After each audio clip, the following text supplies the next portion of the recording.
వేడి వేడి పులిహార అయితే మాత్రం రెడీ అయింది. మేమే కాదు చాలామంది హెల్ప్ చేస్తున్నారు. మామూలుగా జాబులు చేసేవాళ్ళు కూడా వాళ్ళ ఒక్కరోజు శాలరీని అయితే మాత్రం ఇస్తున్నారు.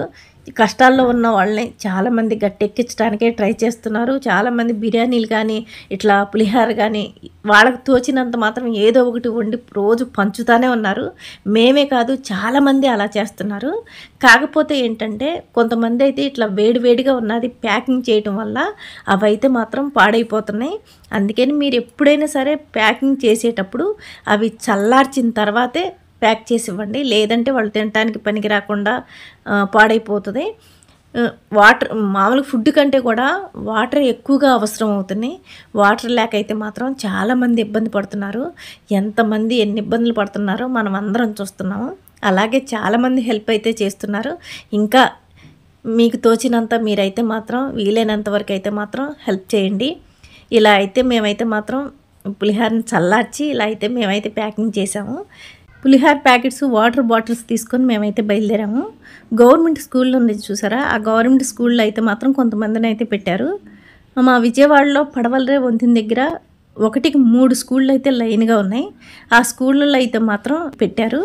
లైట్గా తుప్పర అయితే పడుతుంది. అందరూ ఇంకా అటు లోపలైతే ఉన్నారు. పిల్లలైతే మాత్రం ఆ వర్షంలోనే ఆడుకుంటున్నారు. ఈ లోపల ఇదిగోండి ఈ స్కూల్లో లోపల అయితే మాత్రం చాలామంది అయితే ఉన్నారు.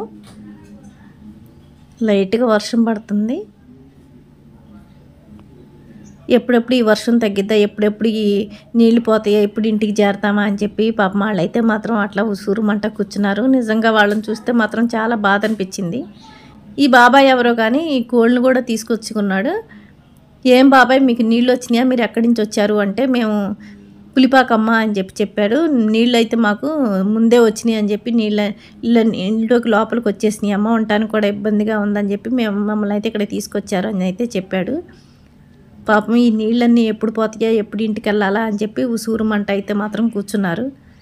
ఇక పిల్లలైతే మాత్రం చాలా సరదాగా అయితే మాత్రం ఉన్నారు. వాళ్ళకైతే ఇవన్నీ ఏమీ తెలియవు కదా, మాకైతే స్కూల్ లేవు అని చెప్పి వాళ్ళైతే మాత్రం చాలా హ్యాపీగా అయితే మాత్రం ఆడుకుంటున్నారు. ఈ వర్షాలకి ఈ చలికి పిల్లలకైతే మాత్రం జ్వరాలు అవి కూడా ఎక్కువగా వస్తూ ఉంటాయి. చిన్నపిల్లలతో మాత్రం కొంచెం జాగ్రత్తగా ఉండండి. వీలైనంత వరకు ఈ నీళ్ళన్నీ తొందరగా పోవాలని మనం అందరం కోరుకుందాం. ఎంతో కళకళలాడుతూ ఉండే విజయవాడ ఇప్పుడైతే మాత్రం చాలా కష్టాల్లో ఉంది. ఎంతోమంది అన్నం కోసం మాత్రం దండం పెట్టి మరీ అడుగుతున్నారు. మీకు చేతనైన సాయం మీరైతే చేయండి. మేమేదో ఈ చిన్న సాయం అయితే మాత్రం చేసాము. ఈ తొందరగా వీళ్ళందరూ కోలుకోవాలని మనం అందరం మనస్ఫూర్తిగా కోరుకుందాం.